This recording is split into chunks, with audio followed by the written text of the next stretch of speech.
Sotiautu Bante, saya izin bertanya Baik, silakan, Huso. mengenai Paticca Samuppada ini. Saya kira kalau dibikin flowchart tidak bisa ya Bante ya. Dibikin apa? Flowchart, Ah, flowchart. Apalagi kalau dikaitkan dengan Abhidhamma, mungkin sangat rumit karena Widana juga kan banyak gitu jenisnya. Terus ini Iya, yang nama dan rupa ini sebabnya karena winyana. Padahal nama dan rupa itu kan bisa ada kalau ada jati Bante. Ada kelahiran baru ada nama dan rupa kan Bante. mm-mm.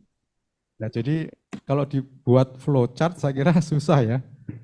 Terus antara jati dan jara marana itu kan ada eh, rantai yang pertama sampai 10 Bante. Jadi dari jati dan jara marana itu ada awija, sankara dan seterusnya 1 sampai 10. Jadi kalau dibikin flowchart nggak bisa, padahal flowchart itu kan untuk memudahkan kita memahami jalan cerita gitu Bante. Iya. Yang pertama, saya mohon komentar Bante. Kemudian yang kedua, tadi disinggung mengenai arupa arupa bumi ya. Ada arupa bumi. Nah, kalau anagami kan terlahir di rupa bumi yang 5 ke atas alam sudhavasa, sehingga para anagami tidak akan terlahir kembali dan mencapai nibbana di alam sana. Sedangkan arupa bumi itu eh, makhluk hidup yang di sana masih bisa terlahir kembali. Itu penjelasannya bagaimana Bante? Sedangkan yang lebih tinggi aja bisa terlahir kembali, kok yang di bawahnya yang sudah fasa sampai di sana nggak terlahir kembali gitu. Iya, Terima kasih. iya. Ya memang kalau kita bicara tentang Padicca Samuppada, sebenarnya kan ini salah satu penjelasan yang diberikan oleh Sang Buddha.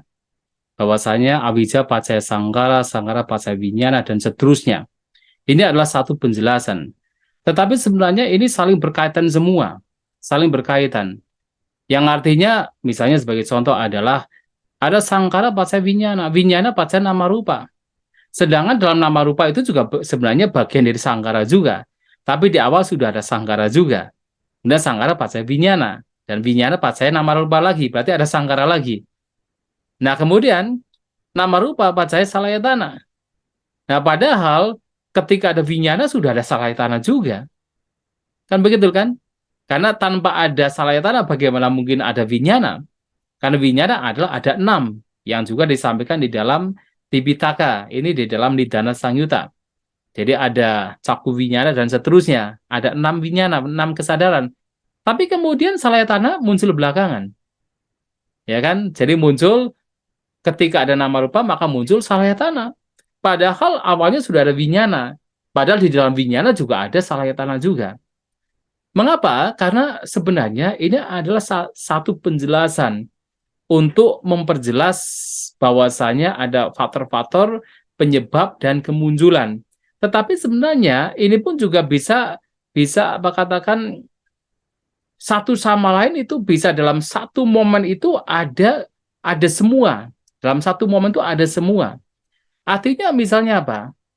Dalam avidya itu juga ada vinyana juga, ada sanggara juga, ada nama rupa juga dan seterusnya.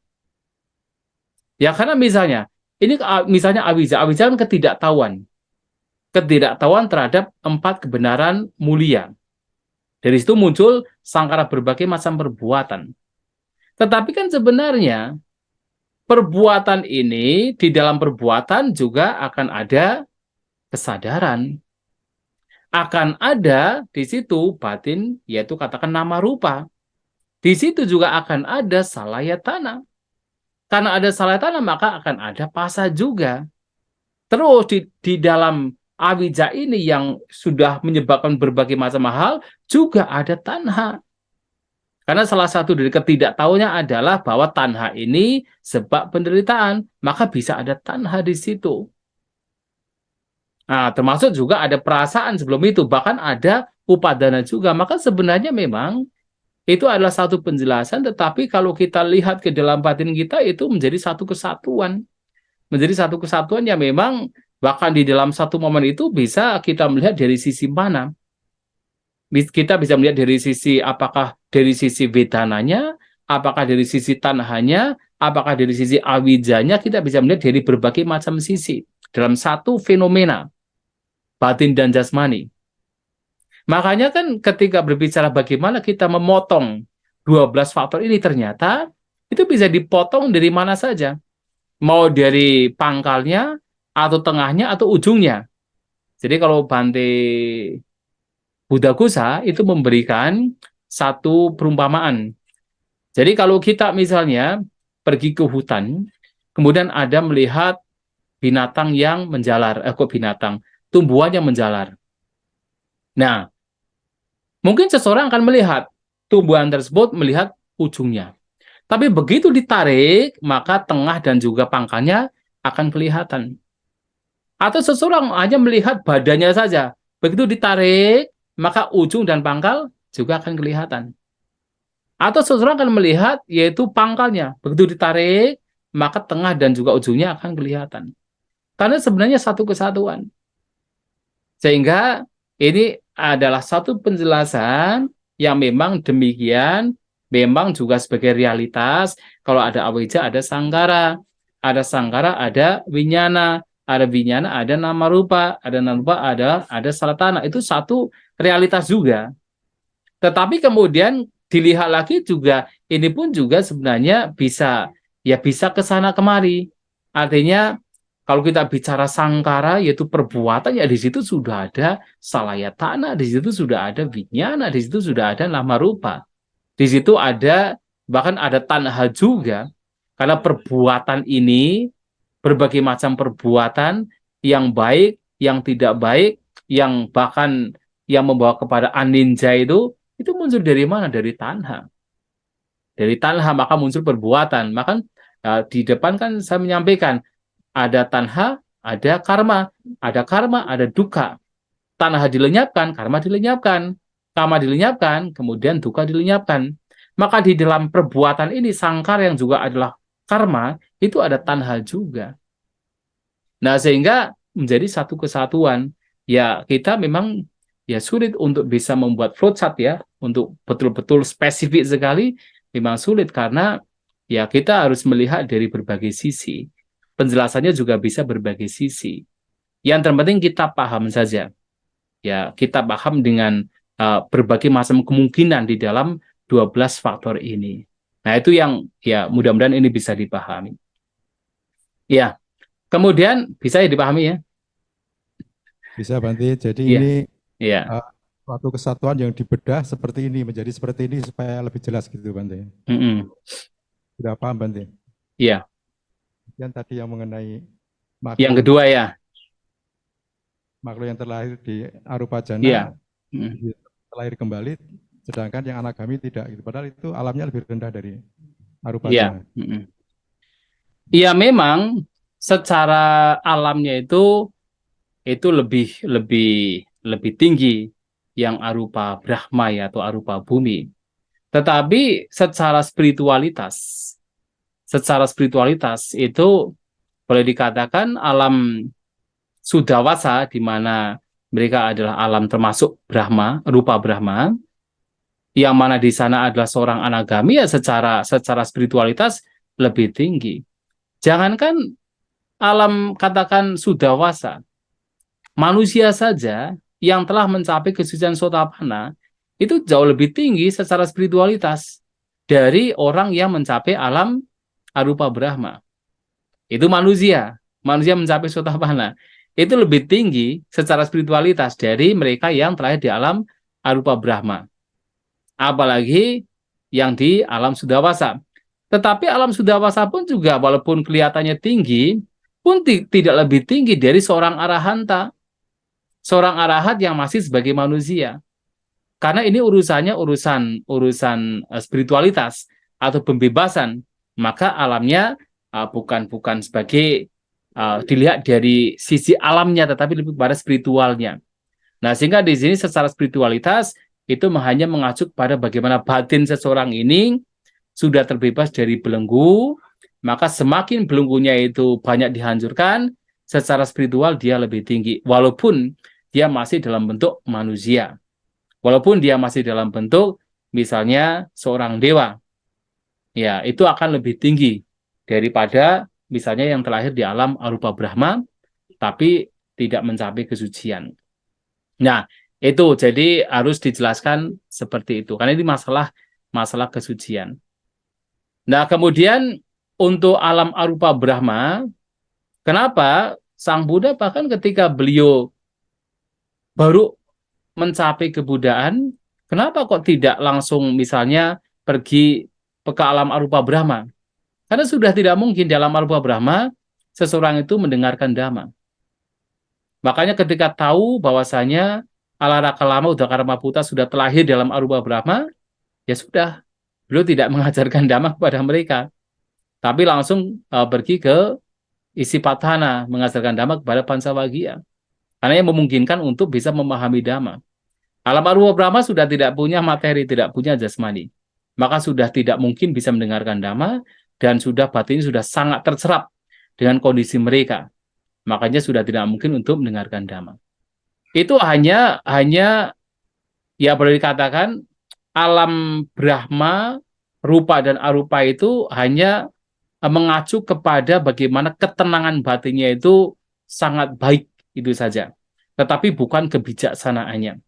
Kalau kebijaksanaan itu, ya itu tidak harus di alam Brahma, bahkan alam manusia pun juga akan lebih tinggi ketika betul-betul orang menjadi bijaksana dan bisa menghancurkan belenggu-belenggu. Maka seorang arahanta terhadap siapapun, termasuk alam bahkan sudawasa yang anagami, yaitu tetap arahanta walaupun sebagai manusia itu lebih tinggi. Karena kebijaksanaannya ini yang menjadi ukuran, bukan ketenangan batinnya. Ya, begitu ya. Bante, sudah jelas anumodana Bante. Iya, baik. Mungkin yang lain ya. Ada Bante. Selamat sore, nama budaya Bante. Izin Baik. bertanya. Iya. Yang saya mau tanyakan itu berkaitan dengan mata pencarian benar Bante. Ya. Di sini kan dikatakan bahwa mata pencarian benar itu yang tidak merugikan orang lain Bante. Nah, yang mau saya tanyakan bagaimana ketika seorang penjual daging gitu Bante, yang menjual daging babi, daging ayam, atau daging sebagainya gitu ya. Nah, dia kan sebetulnya kalau secara pandangan kita, umat Buddha kan, melanggar sila, panatipata, dia udah membunuh makhluk gitu ya Bante. Nah, tetapi berkat tukang daging itu juga kan kita dapat manfaat, kita bisa makan babi hong, babi cin, samcan goreng gitu kan. Tapi ketika dibilang, tukang jangan jualan daging, itu melanggar sila. Tapi kalau ada samcan goreng, babi hong, udah paling duluan Bante gitu. Nah, yang saya mau tanyakan itu bagaimana tuh Bante dari si penjual daging tersebut gitu, maksudnya dari kacamata Buddhis gitu. Itu aja Bante, terima kasih. Iya. Iya, jadi memang di dalam Tipitaka itu ada namanya Wanija Sutta. Kalau nggak salah Panca Wanija Sutta. Ada 5 jenis perdagangan yang tidak diperbolehkan oleh mereka yang memang mencari kebenaran atau yang mempraktikkan sila dengan baik. Salah satunya adalah mangsa wanija, yaitu berdagang daging. Tapi di dalam kitab Ulasan sebenarnya dijelaskan juga mangsa wanija di sini mengacu kepada seseorang yang memang dia itu tidak hanya berdagang daging, tapi dia membunuh juga. Misalnya dia itu memang memelihara babi, kemudian babinya dibunuh, kemudian dagingnya dijual. Jadi kalau di dalam kitab Ulasan sebenarnya ada penjelasan bahwa dia pun juga membunuh yaitu binatang yang kemudian dagingnya dijual. Nah, itu kemudian disebut sebagai mangsa wanija. Nah, jadi bukannya sekedar menjual daging, ya mungkin kalau sekedar menjual daging dia tidak membunuh, asalkan dia hati-hati saja. Hati-hatinya adalah tidak misalnya order, besok tolong dipersiapkan misalnya 1 kuintal daging babi misalnya. Wah, itu nanti kan orang yang jadi penjagalnya pasti akan menjagal. Itu bahaya. Itu sudah bagaimana seseorang ini ikut andil dalam pembunuhan secara langsung. Tapi kalau hanya sekedar misalnya datang ke pasar misalnya menjual membeli daging gitu, ya tidak bedanya dari orang yang misalnya datang ke pasar kemudian mengambil daging untuk dibawa ke rumah dan untuk dimasak. Kalau itu demikian, ya itu sebenarnya tidak masalah.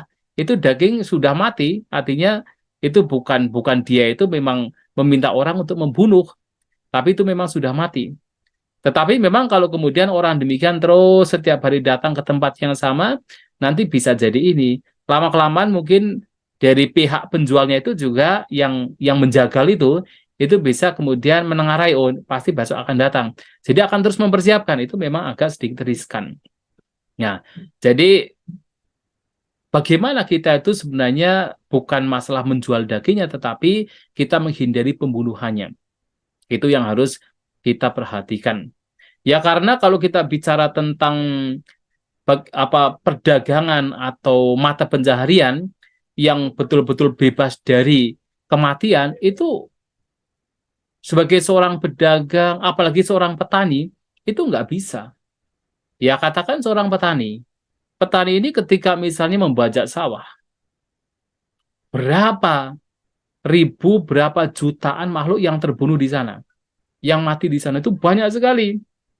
Walaupun seandainya belum menggunakan potasium. Potasium itu adalah racun yang digunakan untuk membunuh tikus.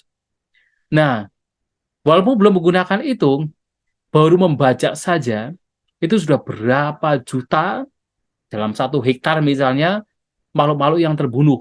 Banyak cacing yang terbunuh, banyak serangga-serangga yang terbunuh, banyak katak-katak yang terbunuh. Itu banyak sekali. Orang kalau mungkin tinggalnya di kota tidak pernah melihat orang membaca, nggak tahu. Tapi kalau orang-orang dari kampung seperti saya yang dulu pesawahan di tempat saya, oh tahu persis banyak kematian yang terjadi di sana. Nah, kalau ukurannya adalah bahwa kita melakukan mata pencaharian yang betul-betul bebas dari kematian, wah petani malah nggak boleh. Karena akan banyak sekali kematian di sana.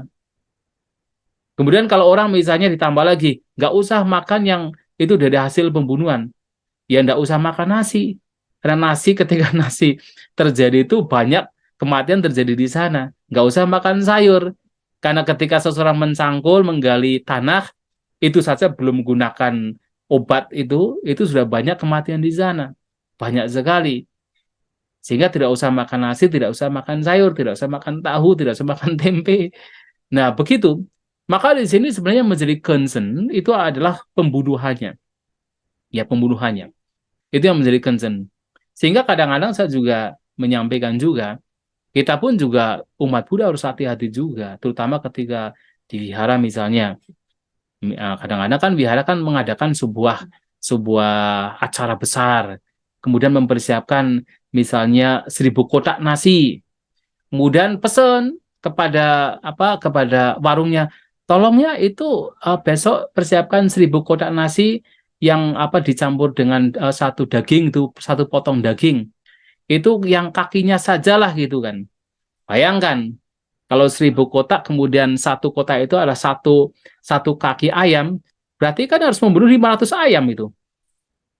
Dan itu bisa terjadi itu tanpa disadari, sebenarnya itu order menyuruh tukang warung untuk membunuh juga, karena sudah meminta itu dengan dagingnya itu nanti 1.000 kotak, kalau bisa itu dagingnya itu yang kaki ayam saja itu. Itu sudah pembunuhan itu. Nah, jadi memang harus super hati-hati, terutama adalah kaitannya dengan pembunuhan.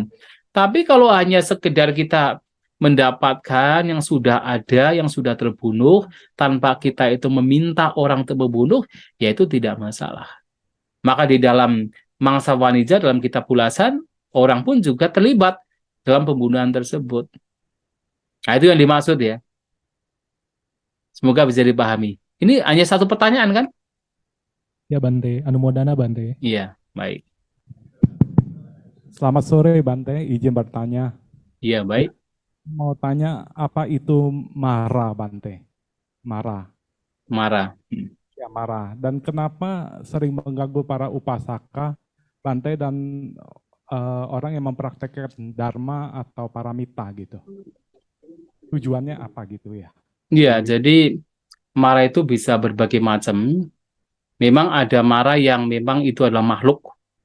yang disebutkan sebagai makhluk-makhluk yang ada di Paranimita Wasawati. Wah, itu surga paling, paling tinggi itu. Surga tertinggi sebenarnya itu, Paranimita Wasawati. Kemudian ada juga Mara yang sebenarnya adalah pikiran kita sendiri. Ada juga Mara bahwa pancakanda kita, 5 gugusan kita juga disebut sebagai Mara. Jadi itu Mara itu bisa mengacu kepada pancakanda, bisa mengacu kepada kilesa, kotoran batin, bisa mengacu kepada memang makhluk yang mengganggu. Ya memang kalau kita berbicara tentang kilesa kan memang itu pengganggu. Itu memang pengganggu. Itu yang membawa kita untuk terus terjerat di dalam tumba lahir. Ada juga Mara yang adalah pancakanda 5 gugusan. Ini juga pancakanda juga. Kenapa? Seperti yang kemarin kan juga disampaikan bahwasanya pancakanda ini seperti 5 pembunuh. Yang ketika satu ini mengalami masalah, yang lainnya juga ikut bermasalah, membunuh. Itu Mara juga. Dan Mara yang sifatnya adalah makhluk. Ya memang ada makhluk-makhluk yang jahat. Jadi makhluk-makhluk yang memang tidak suka orang-orang untuk mempraktikkan dhamma dengan baik, untuk terbebas dari tumimba lahir, itu adalah Mara. Ya, jadi makhluk-makhluk yang memang tidak suka orang-orang itu bebas dari tumimba lahir, dari jeratannya, nah itu adalah Mara. Makanya ada cerita. Kadang-kadang Mara itu baik sekali loh. Jangan dikira Mara itu semua buruk. Itu baik sekali. Baik secara apa? Secara penampakan gitu kan. Tetapi di balik itu ada kejahatan. Contohnya apa? Contohnya adalah kasus ini pada zaman Buddha Kasapa. Ini disampaikan oleh Buddha Gautama, oleh Sang Buddha. Suatu kali Mara ini marah. Karena apa? Karena para siswa Sang Buddha ini mempraktikkan dhamma dengan baik. Karena tidak mau ada banyak orang yang terbebas dari jeratannya, jeratan tumbuh lahir. Nah, kemudian Mara ini membujuk masyarakat, jadi dengan apa kekuatan mereka, membujuk masyarakat untuk mencela, untuk menghina Sang Buddha dan para siswanya. Ketika itu terjadi, Sang Buddha melihat, oh ini kerjaannya Mara. Maka kemudian beliau menyampaikan kepada para siswanya, bersabarlah, bertahanlah, karena ini adalah kerjaan dari Mara. Memang Mara tidak mau kalian itu mempraktikkan ajaran yang membawa kepada pembebasan. Maka bersabar, nanti akan lenyap. Nah, mengetahui para siswa Sang Buddha tidak goyah dengan celaan masyarakat, ternyata Mara ini punya taktik yang lain. Yang adalah membujuk masyarakat untuk memberikan banyak persembahan kepada Biku Sangga. Supaya apa? Supaya terlena. Supaya kemudian memunculkan keserakahan. Lagi-lagi kalau itu dilakukan terjerat lagi oleh jeratan Mara. Tapi begitu ada demikian, Sang Buddha melihat, oh ini kerjaan Mara. Maka meminta kepada para siswanya untuk apa? Hidup penuh perhatian. Bahwa persembahan-persembahan ini pun juga kerjaannya Mara. Supaya kalian menjadi teledor. Supaya kalian menjadi pamada, menjadi lengah. Maka hidup berperhatian, waspadalah. Nah, itu kerjaan Mara juga. Yang kadang kelihatannya kelihatan baik, padahal itu tidak baik. Itu juga mengajak seseorang untuk, yaitu katakan terlena, terseret oleh kesenangan indera. Makanya ketika Bodhisattva keluar istana kan kemudian dibujuk oleh Mara. Sudahlah, kamu itu aja apa nggak usah bertapa, nggak usah mencari pembebasan. Pokoknya saya yakinkan dalam satu minggu kamu akan menjadi raja dan kamu masih bisa banyak berbuat kebajikan. Ya, masih bisa banyak berbuat punya kebajikan. Nah itu. Jadi iming-imingnya adalah juga berbuat kebajikan, tapi tujuannya satu, adalah supaya seseorang tidak terbebaskan. Maka apa tujuan dari Mara? Melakukan semua itu adalah supaya seseorang tidak terbebaskan dari jeratan sangsara, dari jeratan tumimba lahir. Itu tujuannya. Kalau kita lihat di berbagai khotbah Sang Buddha. Ya begitu ya. Ya saya kira kita berhenti dulu untuk sementara. Nanti sekitar 15 menit kita akan mulai lagi. Ya, saya kira demikian ya. Terima kasih.